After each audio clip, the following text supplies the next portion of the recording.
आप ऐसा ही तो करती हो या करते हो, पूजा करते हो भगवान की और प्रेम करते हो संसार से।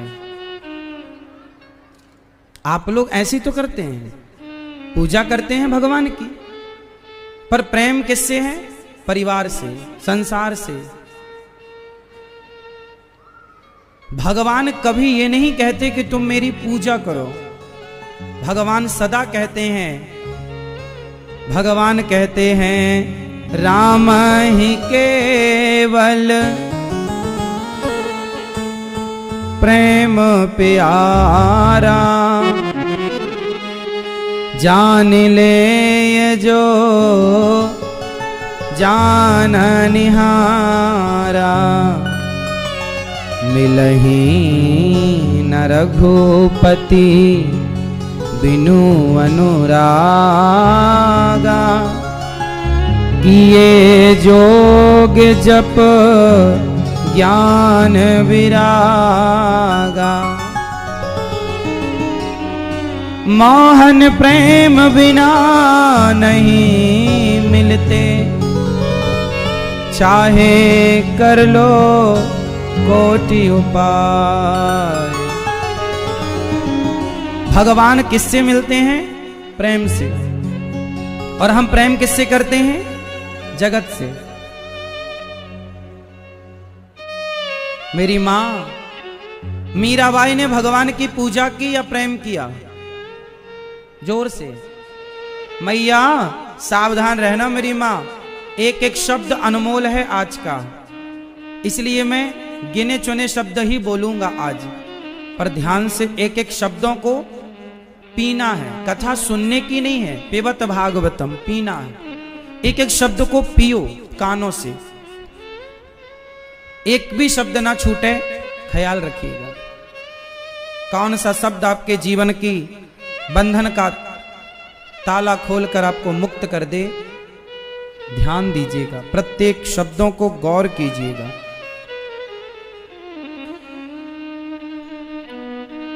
मीराबाई ने भगवान से क्या किया? प्रेम। क्या पूजा करी? अच्छा बताओ, जहां प्रेम है क्या वहां पूजा की औपचारिकता की आवश्यकता है? पूजा क्या है? एक औपचारिकता।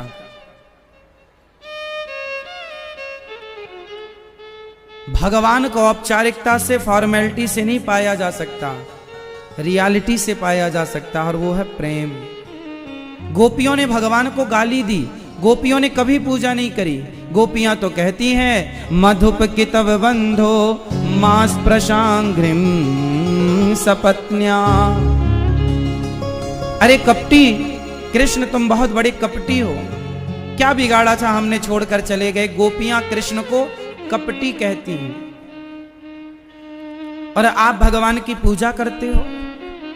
पूजा करना चाहिए, पर कैसी? अच्छा बताओ, जलेबी मीठी होती है या नहीं? हाँ या ना? जोर से। हाँ या ना? हाँ ना? जलेबी मीठी नहीं होती मेरी मां, चाशनी मीठी होती है। यदि जलेबी को चाशनी में ना डुबाया जाए तो जलेबी की क्या ताकत के वो मीठी हो जाए? हाँ या ना? जलेबी मीठी नहीं होती, चाशनी में डूबकर मीठी हो जाती है। चाशनी का रंग उस पर चढ़ जाता है, चाशनी की मिठास उस पर चढ़ जाती है, सो मीठी हो जाती है, वरना जलेबी की क्या ताकत। उसी प्रकार जो आप पूजा करती हो वो पूजा है जलेबी, परंतु भगवान से जो प्रेम है, भक्तों का जो भक्ति है, जो प्रेम है, वो है चाशनी। जब तक पूजा की जलेबी को प्रेम की चाशनी में ना डुबाया जाए तब तक वो पूजा ईश्वर ग्रहण नहीं करते। पूजा को प्रेम की चाशनी में डुबाना पड़ेगा, और प्रेम में डूबना पड़ेगा आपको। बिना प्रेम के क्या दुर्योधन की पूजा को भगवान ने स्वीकार किया? दुर्योधन ने भी तो बोला था कि प्रभु मेरे 56 भोग खाओ, माता गांधारी ने आपके लिए बनाए हैं। क्या भगवान ने ग्रहण किया? क्या दुर्योधन की पूजा स्वीकार की? विदुरानी के छिलके स्वीकार किए, हाँ या ना? भगवान ने क्या स्वीकार किया? दुर्योधन के अभिमान की पूजा को नहीं, विदुरानी के प्रेम की पूजा को। इसलिए भगवान से मेरी मां केवल प्रेम हो। फूल चढ़ाना, भगवान पुष्पों के भूखे नहीं है। पुष्प कोई आप तो बनाती नहीं हो, आप भगवान को नारियल चढ़ाती हो। क्या आपके घर में नारियल होता है? क्या नारियल आप बनाते हैं? नारियल तो ऑलरेडी भगवान ने बनाया है, वो तो उसकी ही संपत्ति है। पुष्प तो ऑलरेडी उसी ने बनाया है, आपने क्या बनाया? आप पैसे चढ़ाओगे भगवान को तो बताओ, जिनके पांव लक्ष्मी जी दबाएं उन्हें आप कितना पैसा दे सकते हैं? ना तो भगवान को आपके धन की जरूरत है, ना तो भगवान को आपके पुष्पों की जरूरत है, ना तो भगवान को आपके रुपया पैसा, हीरा मोती, मिठाई, लड्डू, पेड़ा, बर्फी, जलेबी, किसी चीज की भूख नहीं। भगवान को केवल चाह है तो केवल आपके प्रेम की। अच्छा ये बताओ, आप अपने पति से क्या चाहती हो, पैसा या प्रेम? मैया ध्यान देना मेरी मां, आप अपने पति से क्या चाहती हो, प्रेम या पैसा? पति लोग बताएंगे। आप अपनी पत्नी से क्या चाहते हैं, पैसा या प्रेम? जोर से। चलो छोड़ो, आप अपने बच्चों से क्या चाहते हैं, कि वो हमें ढेर सारा पैसा दें या हमसे केवल प्रेम करें, सम्मान से हमें बुढ़ापे में प्रेम से बोलें, सम्मान से प्रेम से रोटी दें? क्या चाहते हो आप अपने बच्चों से, पैसा या प्रेम? उत्तर दो। अब आपका बेटा आपको पैसा तो दे पर प्रेम ना करे, आपका पति आपको पैसा तो दे पर प्रेम ना करे, तो क्या आप खुश हैं? सोचो कि बिना प्रेम के आप खुश नहीं हो सकते, तो बिना प्रेम के भगवान कैसे खुश होंगे? भगवान को खुश करना है तो पुष्पों से नहीं, मिठाई से नहीं, सोना चांदी से नहीं, प्रेम।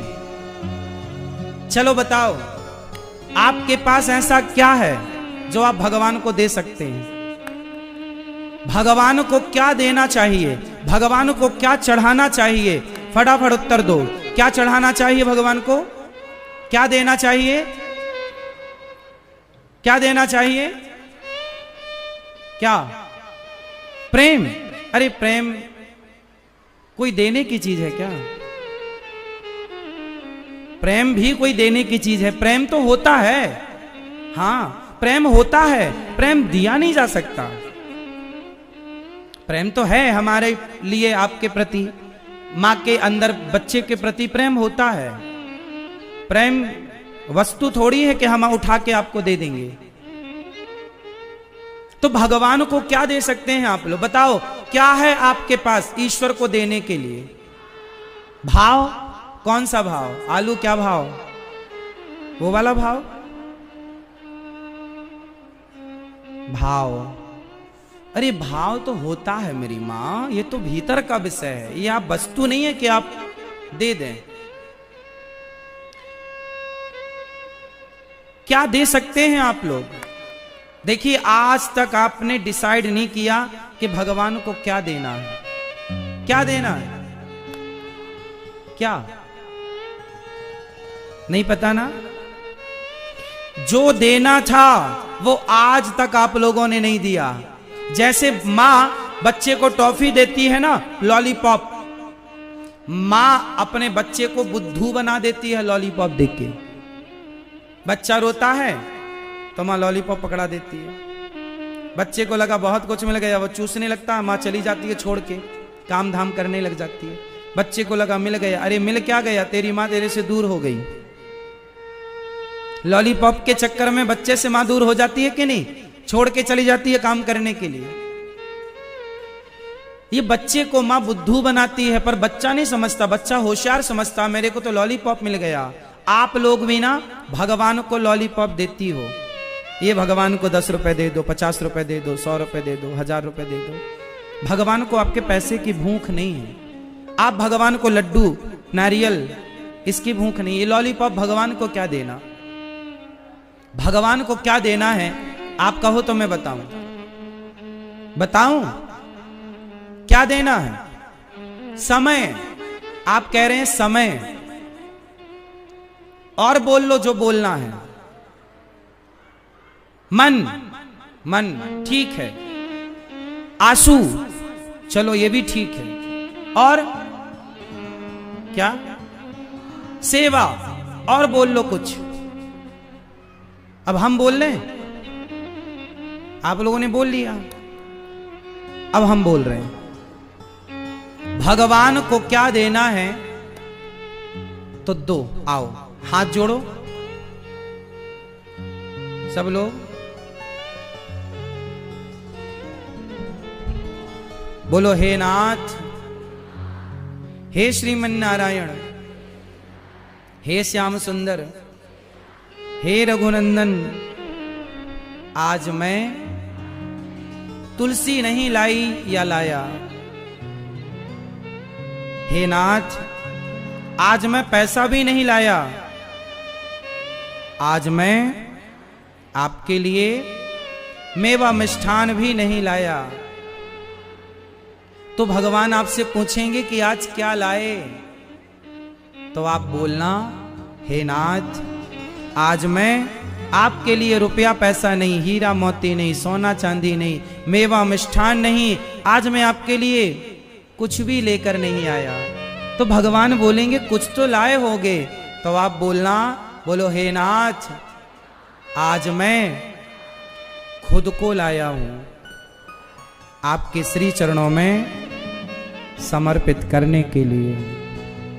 आज से भगवान को नारियल पैसा रुपया पैसा नहीं चढ़ाना है, तो खुद को चढ़ा दो भगवान को। हे नाथ, मैं अपने आप को आपके श्री चरणों में समर्पित करती हूं या करता हूं। स्वयं को क्या चढ़ाएंगे? खुद को। आप लोगों ने आज तक खुद को ना चढ़ाकर बाकी सब कुछ चढ़ाया है, और भगवान को सब कुछ की जरूरत नहीं है, भगवान को आपकी जरूरत। और जब आप चढ़ गए तो फिर आपका मन भी चढ़ गया, आपके नेत्रों के प्रेम का जल भी चढ़ गया। खुद को चढ़ाओ, फिर भगवान से कहो, तुम्हें सौंपता हूं अमानत तुम्हारी, तुम्हें सौंपती हूं अमानत तुम्हारी। एक बार मेरे संग बोलो, तुम्हें सौंपता हूं अमानत तुम्हारी, तुम्हें सौंपती हूं अमानत तुम्हारी। तो आज भगवान को क्या चढ़ाएंगे? जोर से, खुद को। आज से मैं किसका? प्रभु का। और फिर मेरा क्या? अब बताओ आपका क्या है संसार में? जोर से, जोर से। कुछ नहीं, ये भी गलत है। सारा गलत गलत आप लोगों ने बिठा रखा है अंदर। हम कितनी झाड़ू लगाएं, 7 दिनों में लगता पूरी झाड़ू लग भी नहीं पाएगी, फिर भी आधा से ज्यादा कचरा साफ करके जाएंगे हम।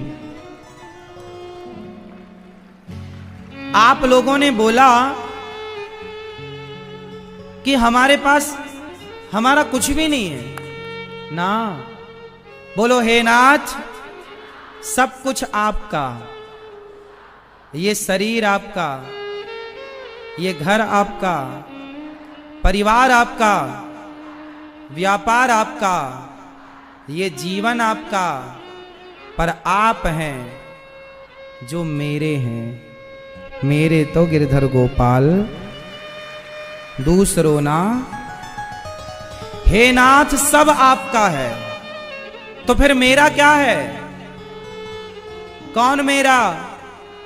हाँ, गोविंद सहारा तेरा है, गोविंद सहारा तेरा है, नंदलाल सहारा तेरा है, राधा रानी का सहारा तेरा है, राधा रानी का सहारा हमको है, राधा रानी का सहारा को है। गोविंद सहारा तेरा है, गोपाल सहारा तेरा है, रघुनाथ सहारा तेरा है, जगन्नाथ सहारा तेरा है, गोविंद सहारा तेरा है। तो फिर मेरा क्या? आज से मेरे भगवान, आज से मेरे एक भगवान। अच्छा बताओ, द्रौपदी ने बुलाने में देर लगाई या कृष्ण ने आने में देर लगाई? जोर से। द्रौपदी ने पहले बुलाया, अर्जुन बचाओ, भीम बचाओ, नकुल सहदेव पितामह सबसे पूछा, बुलाया आओ भैया कोई तो बचाओ। जब कोई नहीं आया तब अंत में द्रौपदी ने कहा, कहाँ जा छिपे हो प्यारे कन्हैया, यहाँ लाज मेरी लूटी जा रही है। दुशासन के हाथों तेरी द्रौपदी की सभा बीच साड़ी खींची जा रही है। कहाँ जा छिपे हो प्यारे कन्हैया, यहाँ लाज मेरी लूटी जा रही है। गुरु द्रोण बोलो, पितामह बोलो, तुमसे तुम्हारी ये बहू पूछती है। पांचों पति आज बैठे सभा में, महलों की रानी लूटी जा रही है। द्रौपदी ने सबको बुलाया, श्याम सुंदर खड़े हैं, भगवान की आंखों में आंसू भरे हैं। रुक्मणी अम्बा बोली, प्रभु क्यों रो रहे हो? बोले, आज मेरी बहन की लाज लुट रही है। तो रुक्मणी माँ ने कहा, जाते क्यों नहीं, बचाते क्यों नहीं? क्या करूं रुक्मणी, कैसे जाऊं मैं? मेरी बहन ने मुझे बुलाया ही नहीं। वो तो अर्जुन को बुला रही है, वो तो भीम नकुल सहदेव पितामह गुरु द्रोणाचार्य को बुला रही है, मेरी बहन तो मुझे बुला ही नहीं रही। जब सारे संसार के लोगों को बुला लिया, जब सबको बुलाया और जब कोई ना आया, जब सबको बुलाया और कोई ना आया, जब सबको बुलाया और कोई ना आया, तब अंत में द्रौपदी ने कहा, हे गोविंद गोविंद सहारा तेरा है, गोपाल सहारा तेरा है, नंदलाल सहारा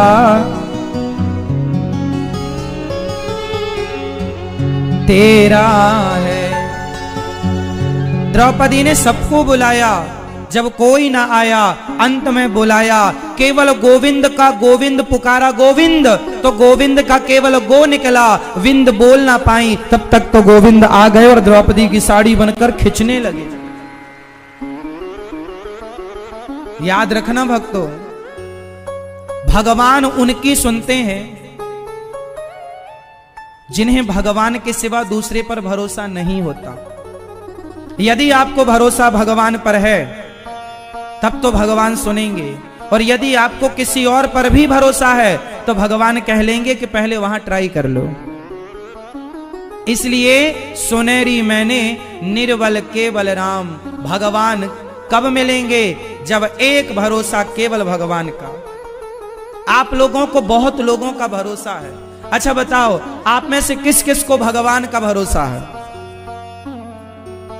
किस किस को भगवान पर विश्वास है? देर से सही पर आएगा, आएगा। जिन्होंने द्रौपदी की लाज बचाई, जिन्होंने नरसी की बेटी नानी बाई का मायरा भरा, वो हमारे बुलाने पर भी आएंगे। बस द्रौपदी की तरफ पुकारना है। भगवान मिलते हैं। गोस्वामी जी बोले, एक भरोसे एक बल, एक आस विश्वास, एक राम घन श्याम हित, चातक तुलसीदास। एक भगवान का भरोसा और किसी का नहीं। तो भगवान मेरे हैं और मैं तो आज से भगवान को क्या देंगे? स्वयं को। भगवान के बन जाओ, फिर देखो जीवन का सुख। भरोसा तो करो। भीष्म पितामह ने महाभारत के युद्ध में प्रतिज्ञा कर ली, कल के युद्ध में मैं पांडवों को समाप्त कर दूंगा। द्रौपदी दौड़ी दौड़ी आई, श्याम सुंदर सुना आपने, कल के युद्ध में मेरे पतियों को पितामह मारने वाले हैं। भगवान बोले चलो अर्जुन से बात करते हैं। भगवान कृष्ण दौड़े दौड़े अर्जुन के पास गए। अर्जुन रात्रि को बढ़िया सो रहे थे।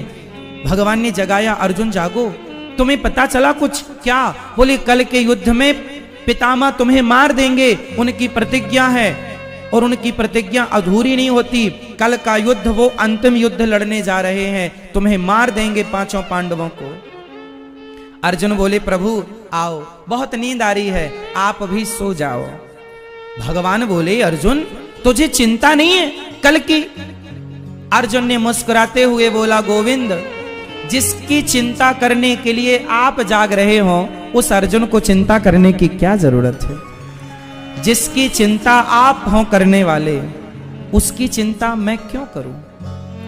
तो हम भगवान का चिंतन करें, वो हमारी चिंता करेंगे। बस आश्रित रहो भगवान के, अर्जुन की तरह। महाभारत के युद्ध में बंटवारा हुआ। एक तरफ कृष्ण की सेना है और एक तरफ कृष्ण है। चुन लो, हमारी नारायणी सेना और हम निहत्थे, कृष्ण निहत्थे, और सेना अस्त्र शस्त्र से सुसज्जित। नारायणी सेना धरती की सबसे श्रेष्ठ सेना थी, जिनको सारे अस्त्र शस्त्र चलाने आते थे, प्रत्येक दाव पैंच आते थे। वो नारायणी सेना जिसे कोई युद्ध में पराजित कर ही नहीं सकता था। एक तरफ वो सेना है और एक तरफ निहत्थे कृष्ण है। मांग लो। दुर्योधन बोला मुझे सेना चाहिए, और अर्जुन बोले मुझे कृष्ण चाहिए। दुर्योधन ने कृष्ण की सेना मांगी, दुर्योधन ने कृष्ण से मांगा और अर्जुन ने कृष्ण को मांगा। भैया को जगा दो। राम राम।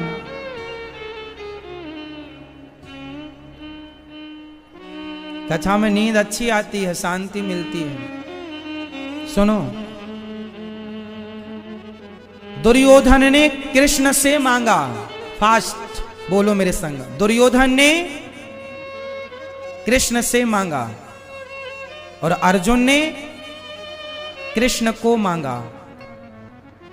कृष्ण से मांगना और कृष्ण को मांगना, इन दोनों में श्रेष्ठ क्या है? उत्तर दो मेरी मां। कृष्ण से मांगना या कृष्ण को मांगना? कृष्ण से मांगा दुर्योधन ने, हार गया, और कृष्ण को मांगा, जीत गया। कृष्ण को चाहिए, कृष्ण से नहीं चाहिए। भगवान से क्या चाहिए? भगवान को चाहिए। इसलिए सच्चा भक्त भगवान से नहीं चाहता, भगवान को चाहता।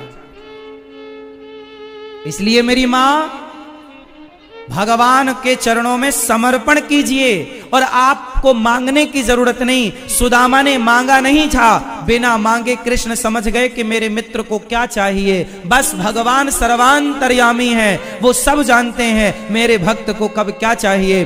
बिना मांगे भक्त की कामना पूरी करते हैं। एक बार उनके बन जाओ, समर्पित हो जाओ। गोपियों की तरह भगवान से प्रेम, केवल प्रेम। तो आज से भगवान से क्या करेंगे? जोर से प्रेम।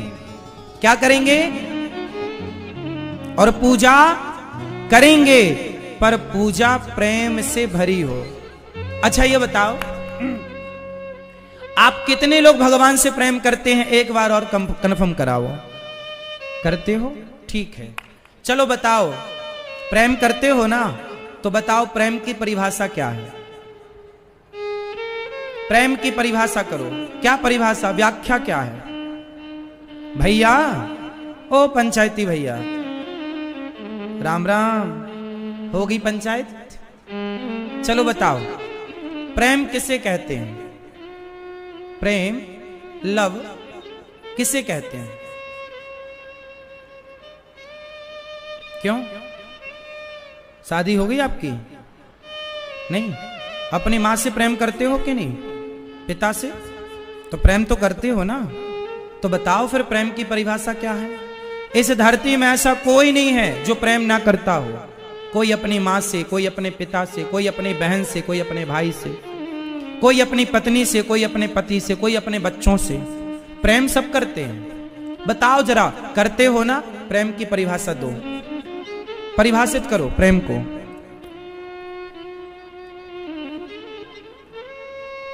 मैया, जल्दी जल्दी बोलना है मेरी मां।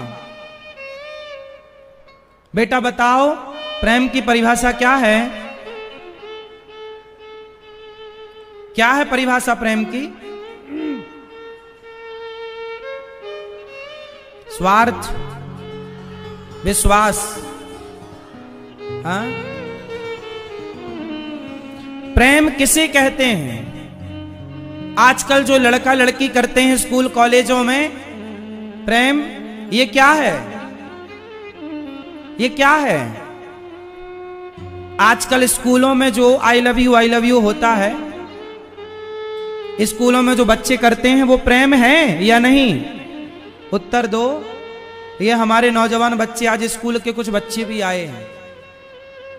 बेटा बताओ, स्कूल के लड़का लड़कियां जो प्रेम करते हैं, आई लव यू खेलते हैं, बताओ बेटा, ये प्रेम है या नहीं?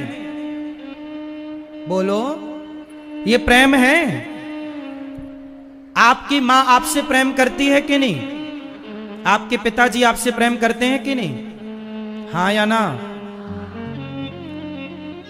तो बताओ, एक लड़का एक लड़की से प्रेम करता है, एक लड़की एक लड़के से प्रेम करती है, और माँ बाप भी बच्चों से प्रेम करते हैं। तो किसका प्रेम श्रेष्ठ है? माँ बाप का या किसी लड़का या किसी लड़की का? क्यों श्रेष्ठ है? बोलो। क्योंकि माँ बाप केवल देना चाहते हैं अपने बच्चों को, लेना कुछ नहीं चाहते। जबकि कोई लड़की कोई लड़का यदि प्रेम करेगा तो वो प्रेम नहीं है, केवल कुछ लेने का स्वार्थ है। शारीरिक सुख ही सही, पर उसमें स्वार्थ तो जुड़ा है। इसलिए आजकल जो लड़का लड़कियों वाला प्रेम है, ये प्रेम नहीं, ये तो केवल अपने विलासिता को छिपाने के लिए, हवस को छिपाने के लिए वो प्रेम का एक मुखौटा पहना देते हैं, वो प्रेम नाम देते हैं, जबकि है पूरा पूरा स्वार्थ। जबकि आपकी मां आपसे प्यार करती है, आपके कपड़े धोती है आपकी मां, हाँ या ना? तुम्हारी थाली धोती है तुम्हारी मां, तुम्हें भोजन परोसती है तुम्हारी मां। तुम्हारे लिए तुम नहीं गए घर जब तक जागती रहती है, बेटा नहीं आया, कहां हो? कई फोन लगा देती है, कहां हो? बताओ से तुमसे क्या चाहिए? क्या चाहिए? चाहिए क्या? मरेगी तो कान के झुमके भी उतार के तुम्हें दे जाएगी, मरेगी तो पांव के चांदी जो पायल पहनी होगी वो भी उतार के तुम्हें दे जाएगी। अपना घर, अपनी जमीन, अपनी जायदाद तुम्हारे नाम कर जाएगी, और तुम्हारा बाप सब कर जाएगा तुम्हारे नाम। बाप कमाता है, प्रॉपर्टी बनाता है, घर बनाता है, बनाकर ले नहीं जाता, अपनी औलाद को दे जाता है। बाप का प्यार तुम्हें देने के लिए है, माँ का प्यार तुम्हें कुछ देने के लिए है। लेकिन कोई लड़का तुमसे कहे हम तुमसे प्यार करते हैं, तो मेरी बहनों, तुम्हारा बाप ओवर टाइम काम करता है, एक्स्ट्रा काम करता है, ये सोचकर कि मेरी बेटी अब सयानी हो रही है, उसका विवाह करना है। तुम्हारे विवाह में लाखों रुपए वो जुटाता है, तुम्हारी खुशी के लिए वो बहुत कुछ तुम्हें देता है, दहेज में, दान में। उसकी औकात से ज्यादा देता है वो, उसकी हैसियत से ज्यादा देता है वो, क्योंकि वो तुमसे प्यार करता है। लेकिन लड़कियां, कुछ लड़कियां अपने उस बूढ़े बाप के प्यार को ना समझते हुए, कोई लड़का आई लव यू बोला, उसके प्यार में पड़कर उसको लेकर भाग जाती हैं, उससे शादी कर लेती हैं। आपने तो अपना घर बसा लिया, शादी कर लिया, अब जिस गली से तुम्हारे माँ बाप गुजरेंगे, लोग ताने मारेंगे तुम्हारे माँ बाप को, अरे इसकी बेटी भाग गई। ये भी ऐसे ही होंगे, इसलिए तो इनकी बेटी भी ऐसी ही है। जमाना तुम्हारे कारण तुम्हारे माँ बाप पर उंगलियां उठाएगा। माँ बाप का सम्मान बढ़ा ना सकी तो उनके सम्मान को तुमने कम तो ना करो, कम से कम उनके सम्मान को ठेस तो ना पहुंचाओ, कम से कम। ये जो प्यार है ना, स्कूली वाला, कॉलेज वाला, मेरी बहनों, ये प्यार नहीं है, केवल हवस है, प्रेम। चलो मैं आपको प्रेम की परिभाषा पूछ रहा हूं, पूछ लो आप। किसी कॉलेज में जाना और किसी लड़की से पूछना, बताओ प्रेम की परिभाषा क्या। तुम प्रेम करती हो ना किसी लड़के से, तो बताओ प्रेम की परिभाषा क्या है। तुम किसी लड़के से प्यार करती हो, लड़की से प्यार करते हो, लड़के से पूछो, तुम बताओ प्रेम की परिभाषा। स्कूल कॉलेज के लड़के ये बता ना पाएंगे कि प्रेम की परिभाषा क्या है, पर प्रेम करते बहुत हैं। इनका प्रेम केवल शरीर की हवस तक है, इससे ज्यादा कुछ नहीं। प्रेम क्या है, आओ मैं प्रेम की परिभाषा आपको समझाता हूं। कौन, जोर से भैया, आपके दिल में कौन है? पत्नी, माता जी, और पत्नी नहीं है? पत्नी नहीं है आपकी? है, चली गई? अच्छा, जब थी तब कहां थी वो? दिल में थी? मैया, आपके दिल में क्या है? कौन है आपके दिल में? कौन? भगवान। तो फिर पति कहां है? पति कहां है? घर में? चलो बताओ, दिल कितने हैं? जोर से। और आंखें और कान, हाथ, पांव, किडनियां।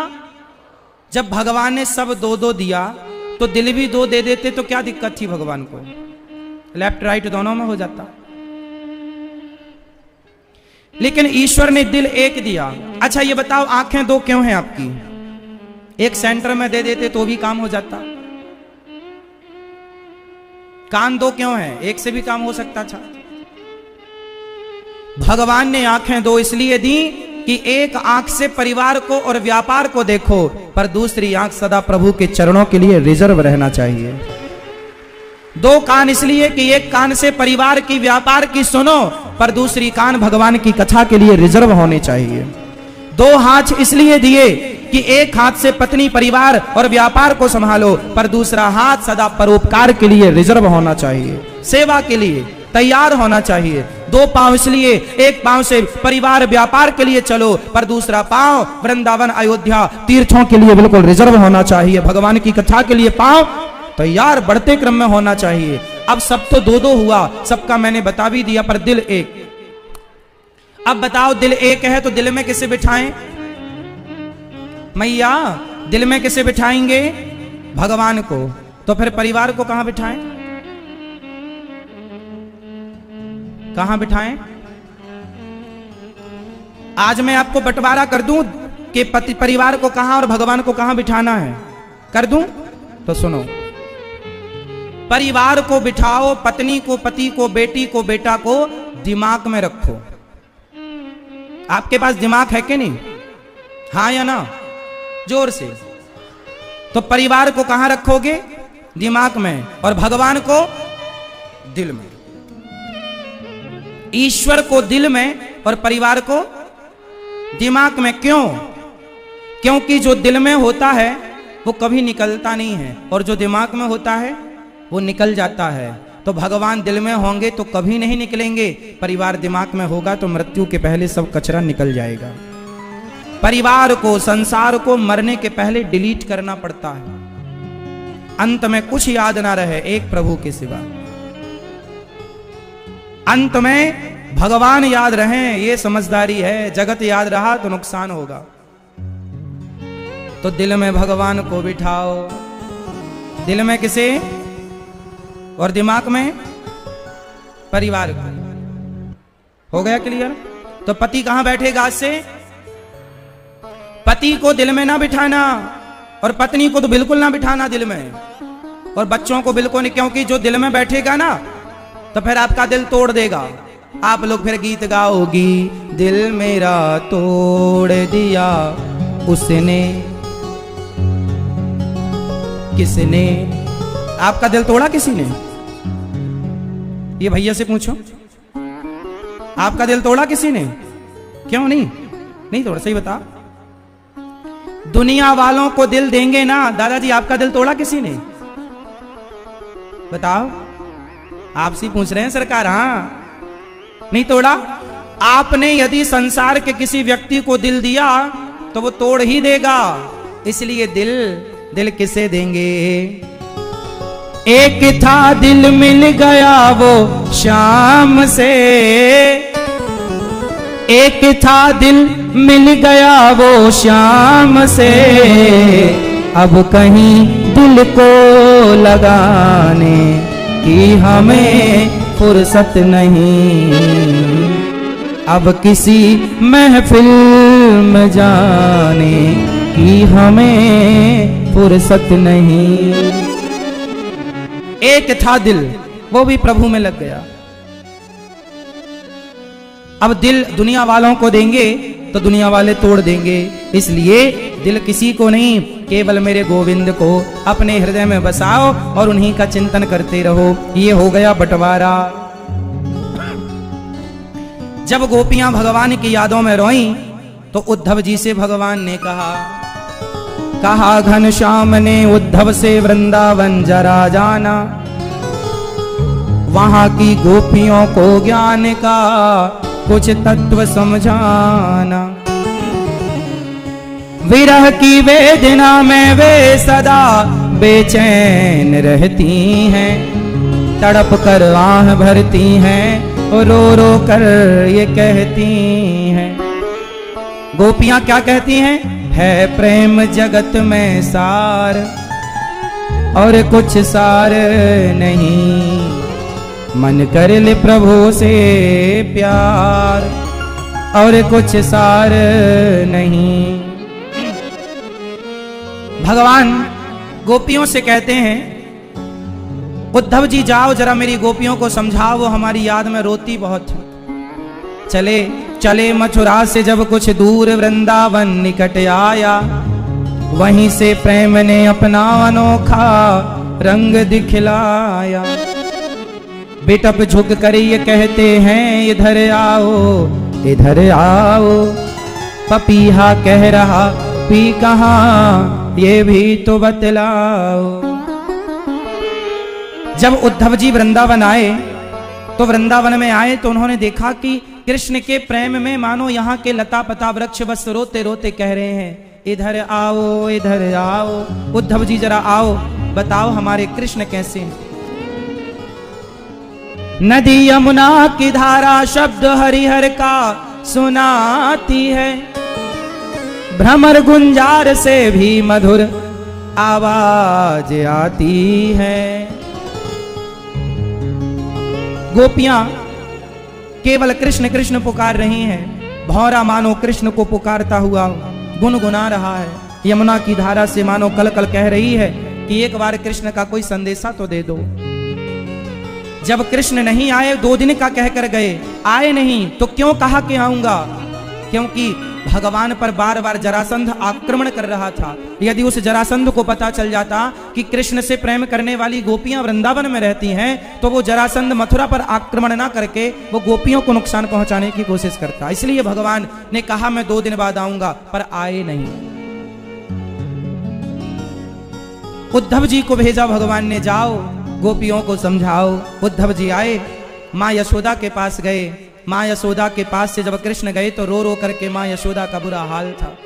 रोती जा रही है माँ, हे गोविंद कब आओगी कन्हैया, जब से तू गया है ना कोई मुझे मैया नहीं कहता लाला। तेरा द्वार पर खड़ा होकर के वो मैया मैया पुकारना मुझे याद आता है कन्हैया। कब आएगा, कब अपनी यशोदा को अपने मुंह से मैया कहकर बुलाएगा। मैया सुनने के लिए ये कान तरस गए। यशोदा माँ ने कहा कृष्ण कब आओगे। कृष्ण तो आए ही नहीं। उद्धव जी आ गए। द्वार पर आकर दरवाजा खटखटाया उद्धव जी ने। माँ को लगा मेरा कृष्ण आ गया। दरवाजा खोला तो बस कृष्ण का हुलिया। उद्धव जी बिल्कुल कृष्ण की तरह ही दिखते थे। आहा मेरा कन्हैया आ गया। हृदय से लगा लिया माँ ने, बेटा कहाँ चला गया था तू, कहाँ चला गया था अपनी माँ को छोड़कर, एक बार मुझे मैया कह दे बेटा कृष्ण। उद्धव जी ने कहा माँ मैं कृष्ण नहीं हूं, मैं उनका मित्र हूं उद्धव। माँ ने कहा क्या मेरा कृष्ण नहीं आया ना। माँ धड़ाम से गिर गई। कन्हैया मैंने क्या बिगाड़ा था रे तेरा, तू मुझे छोड़ के चला गया। अब तेरे बिना मैं किसके लिए जीऊं, किसके लिए माखन निकालूं, किसके लिए मैं जागूं, किसके लिए मैं हंसूं और मुस्कुराऊं। कृष्ण के बिना कोई जीवन भी जीवन है। माँ यशोदा बोली अब तो मर जाना अच्छा है। और कहकर माता यशोदा मूर्छित होकर के धड़ाम से गिर पड़ी। ये सुनकर के मेरे कृष्ण नहीं आए, गिर पड़ी। तभी नंद बाबा आए, यशोदा को उठाया। यशोदा उठो, तुम मर मत जाना यशोदा। यदि तुम मर गई और कृष्ण आए और बोला कि मुझे तो माँ का दूध पीना है, तो बोले यशोदा फिर कैसे तुम दूध पिलाओगी। यशोदा माँ के कानों में जब नंद बाबा के ये शब्द सुनाई पड़ते कि कृष्ण आया और बोला कि मुझे तो माँ से मिलना है, तो उठकर बैठ जाती माँ और कृष्ण कृष्ण कहकर रोने लगती। मानो यशोदा माँ जीवित थी तो केवल कृष्ण के लिए जीवित थी, केवल कृष्ण के लिए थी। भगवान के प्रेम में माँ यशोदा और नंद बाबा को इस तरह देखकर उद्धव जी ने जो ज्ञान का पहाड़ा लेकर आए थे वो पढ़ ना पाए। ज्ञान फीका पड़ गया प्रेम के आगे। याद रखना भक्तों, ज्ञान कितना भी हो आपको, पर आपके अंदर प्रेम नहीं है प्रभु के लिए, तो वो ज्ञान बिना प्रेम के शोभा नहीं पाता। ज्ञान पर्याप्त होता तो उद्धव जी को भगवान वृंदावन ना भेजते। यशोदा मां से चर्चा करते पूरी रात बीत गई। एक गाय थी, गंगी उसका नाम था। यशोदा मां ने गंगी गाय का दर्शन कराया। उद्धव देख ये गाय है ना, जब से कृष्ण गया है तब से ये घास नहीं खाती, पानी नहीं पीती, बस थोड़ा सा पानी ये कहकर पिलाना पड़ता है कि अरे गंगी तू भूखी प्यासी मर गई। और तब कृष्ण आए और कहा कि मुझे तो गंगी का दूध पीना है, तो बता तू मर जाएगी तो दूध कैसे देगी। तब कृष्ण के इंतजार में वो गाय थोड़ा सा घास खाती, थोड़ा सा पानी पीती और टुकुर टुकुर उसी तरफ देखती जिस तरफ श्री कृष्ण गए थे। बस इंतजार था आने का। उद्धव जी महाराज सुबह गोपियों के पास गए। गोपियां कृष्ण के प्रेम में आपस में बैठी कृष्ण का चिंतन कर रही। एक सखी बोली आज मैंने एक सपना देखा है। आज सपने में कृष्ण आए, वो मटकी से माखन निकाल कर खा रहे थे। दूसरी सखी बोली हाँ हाँ आज सपना तो मैंने भी देखा है। आज मेरे सपने में कृष्ण आए और मेरे से बोले सखी थोड़ा सा मक्खन देगी क्या। आज तो सखी एक दूसरी तीसरी सखी बोली आज तो सपने में मेरे भी कृष्ण आए और मुझे वो गैया चराते हुए दिखे। एक बोली आज तो मुझे उन्होंने गिरिराज जी उठाते हुए दर्शन दिया। एक ने कहा आज तो गैया चराते हुए दिखे। सब ने कहा तुम्हें क्या सपना आया, तुमने क्या देखा। सबने अपना अपना सपना सुनाया। तब सबने राधा रानी से पूछा राधा आप बताओ कि आपने कौन सा सपना देखा। श्री राधा रानी ने कहा तुम कितनी भाग्यशाली हो सखी हो कि तुम्हें नींद आ जाती है और नींद आती है तो स्वप्न आ जाता है और स्वप्न में कृष्ण का दर्शन हो जाता है। मैं तो ऐसी अभागिन हूं कि मुझे तो जब से कृष्ण गए हैं नींद ही नहीं आती, और जब नींद नहीं आती तो सपना कैसे आएगा। उद्धव जी इस बात को सुनकर दंग रह गए। आज पहली बार उद्धव ने प्रेम को देखा है। प्रिय भक्तों, ज्ञान मार्ग बंदर के बच्चे जैसा है, पर प्रेम भक्ति मार्ग बिल्ली के बच्चे जैसा है। बंदर का बच्चा अपनी मां को पकड़ता है, बंदरिया को, जबकि बिल्ली का बच्चा अपनी मां बिल्ली को नहीं पकड़ता। जब बच्चा पैदा होता है बिल्ली का, तो बिल्ली अपने बच्चे को 7 घर घुमाती है, तब उसकी आंखें खुलती हैं। आप भी 7 दिन की कथा सुनेंगे तो आपकी भी आंखें खुल जाएंगी। बिल्ली अपने बच्चे को पकड़कर, बिल्ली का बच्चा मां को नहीं पकड़ता, मां बच्चे को पकड़ती है। जबकि बंदर में मां बच्चे को नहीं पकड़ती, बच्चा मां को पकड़ता है। तो जो ज्ञान मार्ग है वो तो बंदर के बच्चे की तरह। अब आप बताओ, एक बच्चे ने मां को पकड़ा और एक मां ने बच्चे को पकड़ा, कौन सा बच्चा सुरक्षित है? वो जिसने मां को पकड़ा या जिसे मां ने पकड़ा?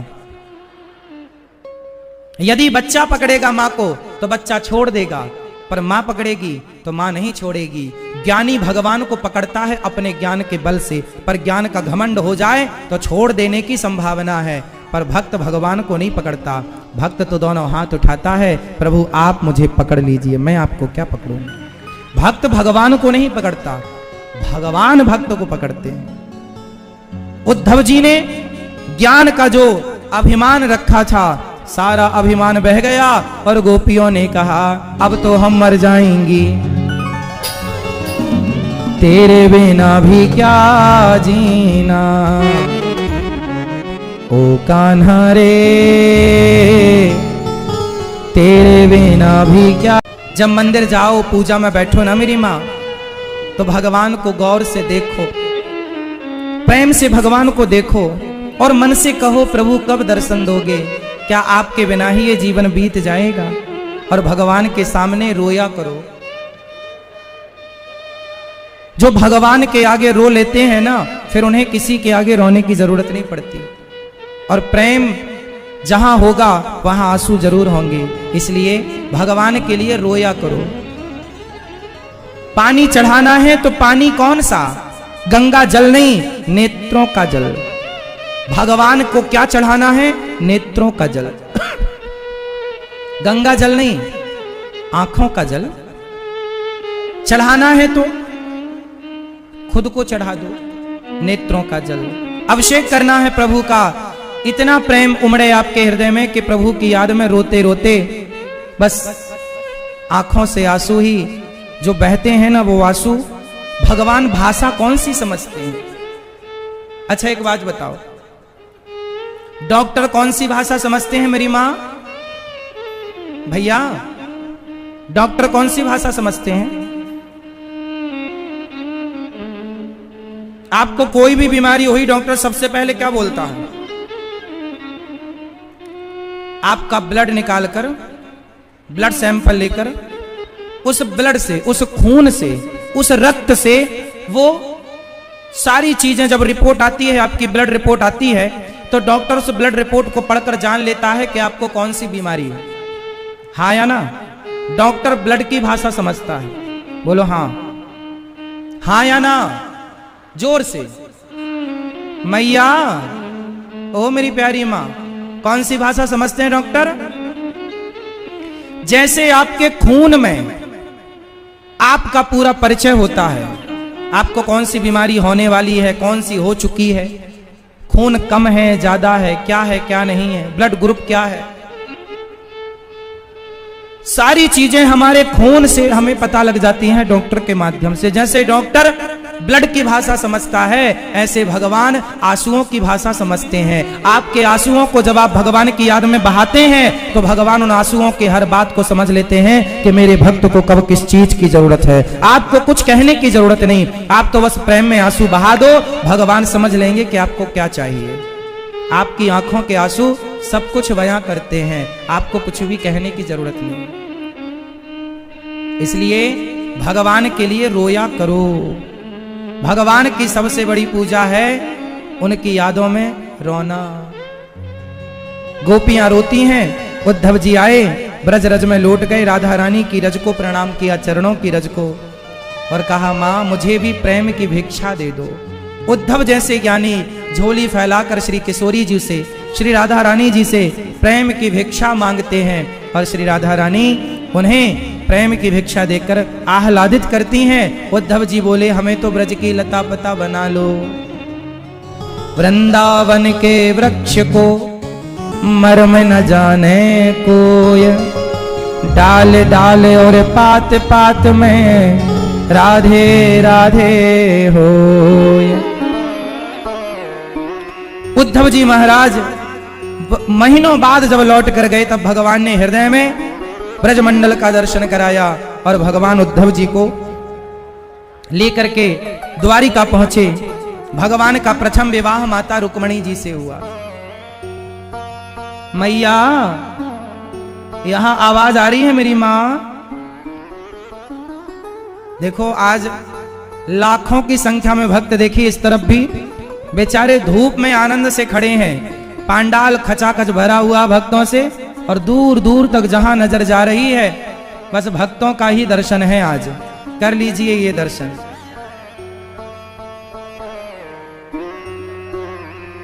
वाह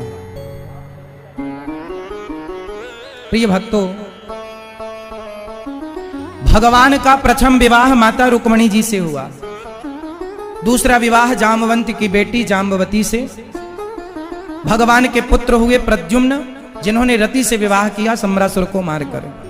दूसरा विवाह जाम्बवती से, तीसरा विवाह भगवान का सत्यभामा से, चौथा विवाह यमुना जी से, पांचवा विवाह मित्रविंदा से, छठवां विवाह सत्या से, सातवां विवाह भद्रा से, और आठवां विवाह लक्ष्मणा से। एक भौमासुर नाम का राक्षस था, उस राक्षस को मारकर भगवान ने उस राक्षस के बंधन में 16,100 कन्याएं थीं। उन कन्याओं को भगवान ने उस भौमासुर के बंधन से मुक्त कराया, और कन्याओं को कहा देवियों जाओ, अपने घर जाओ और आनंद से रहो। एक राक्षस था, क्या नाम था उसका? भौमासुर। एक भौमासुर नाम का राक्षस था, जिसके बंधन में कितनी कन्याएं थीं? जोर से।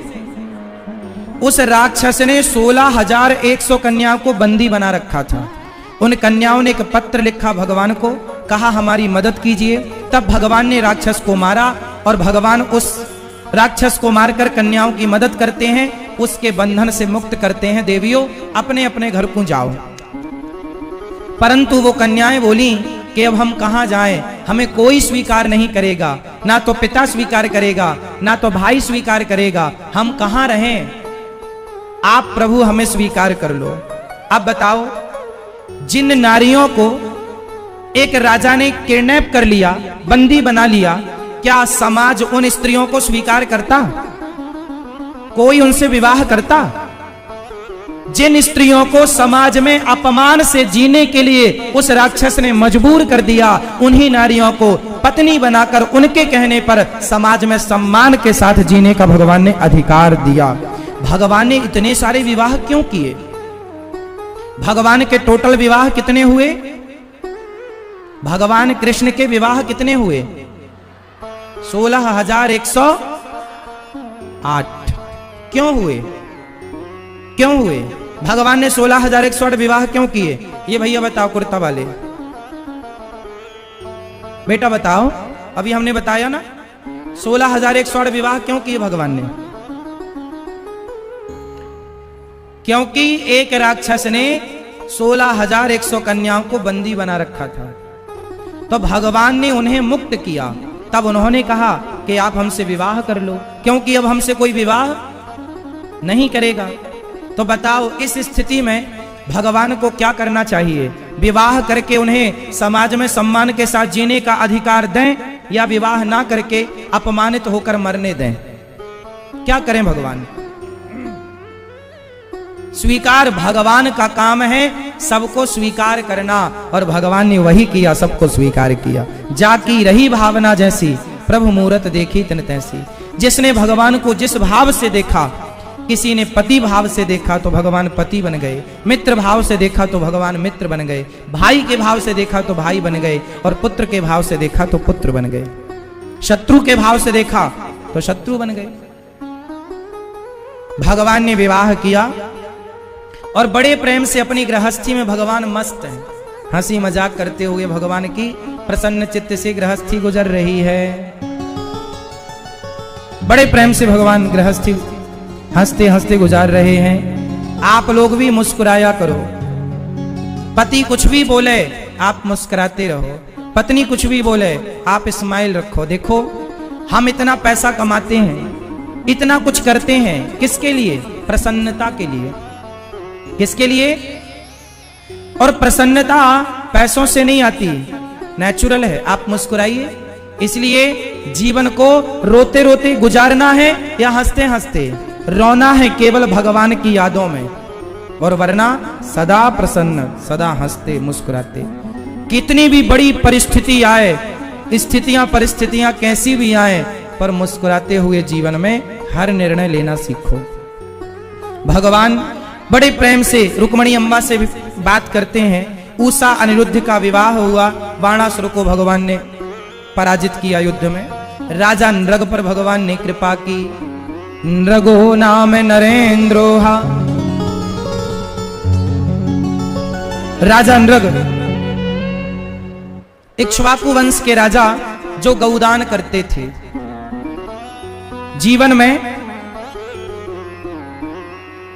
कुछ काम कर लेना चाहिए। मरने के पहले क्या कर लेना चाहिए? पहला काम है गौदान। मरने के पहले गौदान कर लो, मरने के बाद बेटा करेगा वो अच्छा है, करे, पर आप जीते जी गौदान कर लो, गौ सेवा कर लो। वैतरणी नाम के नरक से गौ माता ही पार लगाएगी। और मरने के पहले भागवत जरूर सुन लेना, क्योंकि राजा परीक्षित ने भागवत सुनी, धुंधकारी ने भागवत सुनी, उनकी सदगति हुई। जो भागवत सुनता है वो कितना भी बड़ा पापी क्यों ना हो, भागवत सुनते ही सारे पाप से वो मुक्त होकर भगवत धाम जाने का अधिकारी हो जाता है। इसलिए आप अपनी माता के लिए, पिता के लिए, दादा दादी पूर्वजों के लिए भागवत जी की पोथी। भगवान के एक परम भक्त थे सुदामा। कृष्णस्यासीत् सखा कश्चित् ब्राह्मणो ब्रह्मवित्तमः, विरक्त इन्द्रियार्थेषु प्रशांतात्मा जितेन्द्रियः। भगवान के एक परम मित्र जिनका नाम था सुदामा। सुदामा जी बहुत गरीब थे, आर्थिक स्थिति अच्छी नहीं थी, परंतु सुदामा जी को कोई शिकायत नहीं थी। अच्छा बताओ, सुदामा जी से बड़ा भक्त तो कोई हो सकता है? हाँ या ना? मैया, ओ पंचायती मैया सुन लो मेरी माँ, सुदामा जी से बड़ा भक्त तो कोई हो सकता है क्या? उत्तर दो। नहीं, नहीं। सुदामा इतने बड़े भक्त थे, पर सुदामा को भगवान से कोई शिकायत नहीं थी कि हे भगवान मैं तुम्हारा इतना बड़ा भक्त हूं और मैं गरीब हूं। कोई शिकायत नहीं थी। जहां शिकायत होती है वहां भक्ति नहीं होती, जहां शिकायत नहीं केवल प्रेम होता है। बस सुदामा जी को कोई शिकायत नहीं थी। आपसे भी हम कहेंगे कोई शिकायत मत रखो। सुदामा ने केवल भक्ति की, प्रेम किया भगवान से, शिकायत नहीं थी। गरीबी में गुजर कर रहे थे। कुचैलम मलिनम क्षामम ध्वजम भ्रमणि संततम। फटे पुराने कपड़े पहनते सुदामा जी। पत्नी का नाम क्या था सुदामा जी की? भैया, ओ भैया आप बताओ, सुदामा जी की पत्नी का नाम क्या था? क्या? सुदामा जी की पत्नी का नाम आप बताओ, आप बताओ क्या नाम था? क्या? सुशीला। माता सुशीला। सुशीला मैया सुदामा जी की धर्म पत्नी बड़े प्रेम से सुदामा जी के संग रहती। गरीबी इस तरह के 2-2 दिन चूल्हा नहीं जलता सुदामा जी का, परंतु फिर भी शिकायत नहीं। जो है ईश्वर का दिया बहुत है। सुदामा जी प्रसन्न चित्त से रहते हैं। सुदामा पढ़ाते भी हैं बच्चों को। उचित शिक्षा देते हैं। आज हमने बच्चों को बुलाया है, छोटे छोटे बच्चों को हमने कल बोला था अपने बच्चों को लेकर आना, आप लोग लाए भी हैं। आज बच्चों के पते की हम कुछ बात करेंगे, बच्चों के फायदे की कुछ बात करेंगे, बच्चों के भविष्य की कुछ बात करेंगे, तो बच्चे लोग ध्यान से सुनेंगे। कितने बच्चे हैं आज जरा हाथ उठाएं बच्चे कक्षा में? बहुत हैं, फिर ठीक। अच्छा ये बताओ बेटा, पढ़ लिख कर क्या बनोगे? हाँ, डॉक्टर बनेंगे। ये आप लोग क्या बनोगे? हाँ, अच्छा बताओ, नौकरी लेने वाला बड़ा होता है या नौकरी देने वाला? नौकरी लेने वाला बड़ा कि देने वाला? मेरे जितने नौजवान, मेरे दोस्त भाई और मेरी प्यारी बहन, आप जितने लोग यहां आज आए हैं और जितने लोग सुन रहे हैं, बस आपसे एक ही प्रार्थना करूंगा, बेटा इतना पढ़ना, इतना योग्य अपने आप को बनाना कि आपको नौकरी लेने के लिए हाथ ना फैलाने पड़े। आप नौकरी लेने वाले मत बनना, नौकरियां देने वाले बनना। यदि आप नौकरी देने वाले बन गए तो आपकी पढ़ाई सार्थक हो गई, सफल हो गई, आप कामयाब हो गए। और यदि आप इतना पढ़कर भी, इतनी डिग्रियां पाकर भी किसी के नौकर बने तो इतना पढ़ने का मतलब ही क्या है? बताओ, नौकरी लेना अच्छा है या देना? देना। तो आप में से कितने बच्चे अभी से तैयारी ये करो, हमें नौकरी लेना नहीं, यदि नौकरी लेना है तो IAS IPS बनो।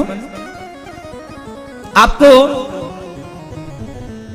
देखो, मैं तो ये मानता हूं कि नौकरी करने वाला 10 लाख भी कमाए पर है तो नौकर, और नौकरी देने वाला 5 लाख भी कमाए है तो मालिक। इसलिए मालिक बनना। और अपने बच्चों को, मेरी मां, नौकरी करने का दबाव मत डालना। लग जाए नौकरी तो अच्छी, ठीक है, पर मैं बहुत लोगों को जानता हूं जिन्होंने नौकरियां छोड़कर बिजनेस किया और वो सफल रहे।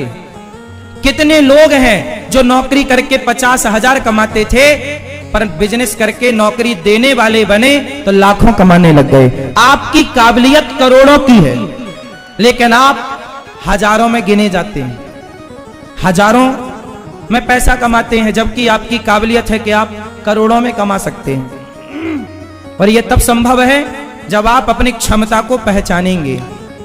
दूसरा, पहला, आपको नौकरी देने वाला बनना है। कितने बच्चे बनेंगे? अभी से अपना गोल, लक्ष्य तय करेंगे कि हमें नौकरी लेना नहीं, नौकरी पहला। दूसरा, जीवन में मेरे दोस्तों, मेरी बहनों, सही डिसीजन लो। और सही डिसीजन क्या है? पढ़ाई के समय केवल पढ़ाई करना। लड़का लड़कियां, ये जो प्यार मोहब्बत में आप फंस जाते हैं, ये फंसना है, ये आपका जीवन बर्बाद कर देता है। ये वर्तमान का प्यार पूरी जिंदगी रुलाएगा, ये तुम्हारा प्यार। इसलिए कोई प्यार मोहब्बत के चक्कर में ना पड़कर पूरा फोकस पढ़ाई में, अपनी कामयाबी में, अपनी सफलता में। हनुमान जी लंका गए तो मैनाक पर्वत आया, बोला थोड़ा सा विश्राम कर लो, थक गए होंगे आप। तब हनुमान जी ने क्या किया? हनुमान जी ने एक चौपाई वहां पर तुलसीदास जी ने लिखी, मेरे दोस्तों याद कर लेना, बहुत काम आएगी। मेरे संग एक चौपाई बोलो, बोलो, राम काज कीन्हे बिनु मोहि कहां विश्राम। क्या मतलब हुआ इसका? बेटा, ये स्कूल वाले बच्चे, बेटा बताओ इस चौपाई का क्या मतलब हुआ? राम काज कीन्हे बिनु मोहि कहां विश्राम। क्या मतलब हुआ? ये हनुमान जी कह रहे हैं। क्या अर्थ हुआ इसका? ये बताएंगे सारे नौजवान दोस्त मेरे। क्या मतलब हुआ इस चौपाई का? बेटा बताओ, बताओ।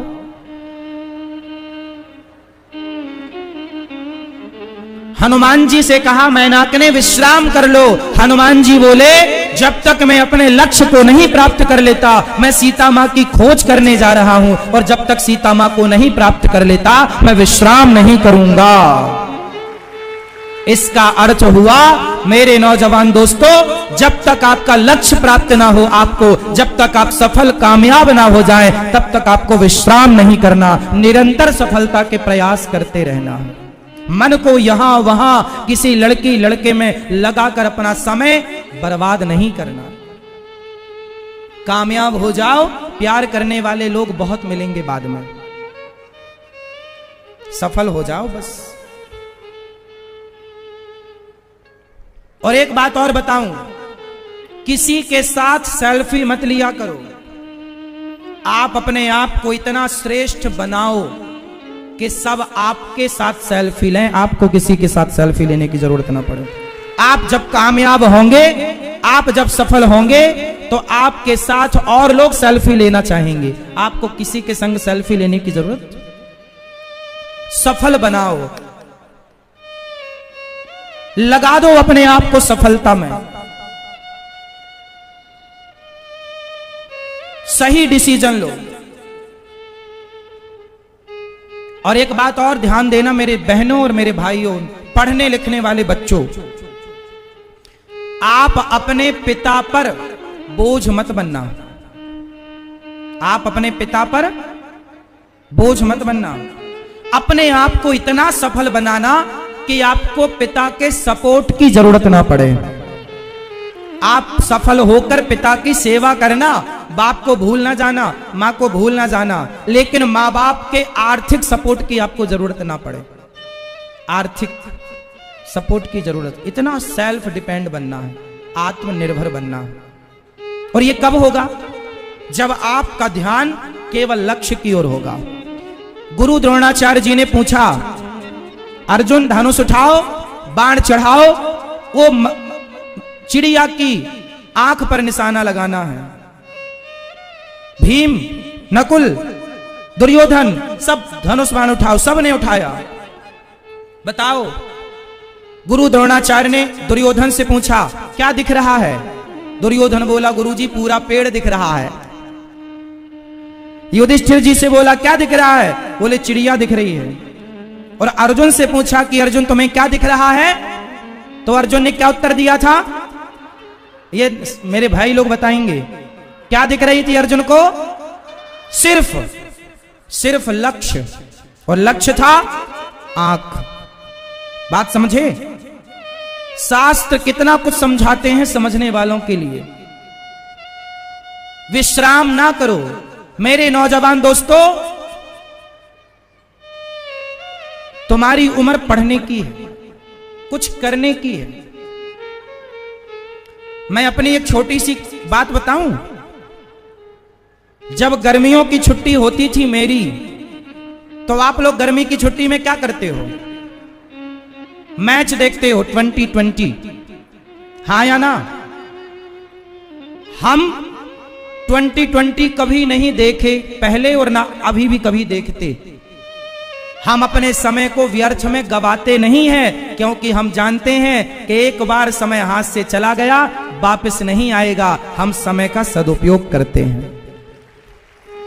हम गर्मी की छुट्टी में क्या करते थे? कौन लोग जानना चाहेंगे? आप भी करना। जब गर्मी की हमारे यहां 2 महीने की छुट्टी होती थी, 2-3 जो भी छुट्टी पड़ती थी गर्मियों की, क्योंकि हमारे टाइम पर तो ये था ना कि जुलाई से स्कूल स्टार्ट होते थे और लगभग मार्च में एग्जाम हो जाते थे। तो मार्च, अप्रैल, मई, जून, लगभग 3 महीने की छुट्टी मिलती थी। अप्रैल तक भी एग्जाम जाते थे, तो फिर भी आप पौने 3 महीने मानो। तो हमें जो गर्मियों की छुट्टी मिलती थी, उन छुट्टियों में हम अपने, उस समय जब हम 12 साल के थे, 15 साल के थे, तब हम क्या करते थे जानते हो? हम एक छोटी सी दुकान रख लेते थे, और सुबह दोपहर को हम दुकान, किराने की दुकान, जरा दुकान चलाते और अपने खर्चे के लिए पैसा कमा लेते, और सुबह शाम गैया चराते। हमारे घर में गैया थी, तो गैया चराते सवेरे शाम, दोपहर को खाली क्या करें, तो हम दुकान रख लेते छोटी सी। 500 रुपए हमने माँ से मांगे और 500 रुपए से हमने उस दुकान को माँ के 500 रुपए वापस भी कर दिए और 1700 रुपए कमाए थे उस दुकान से। 500 रुपए की दुकान से 1700 रुपए, एक वो गर्मियों की छुट्टी में। और हम बच्चे और बच्चों के लिए 1700 ठीक है। अपने खर्चे खुद करते थे, मांगते नहीं थे ज्यादा। आप भी बस ये करो, अभी से आप ये मत सोचना हम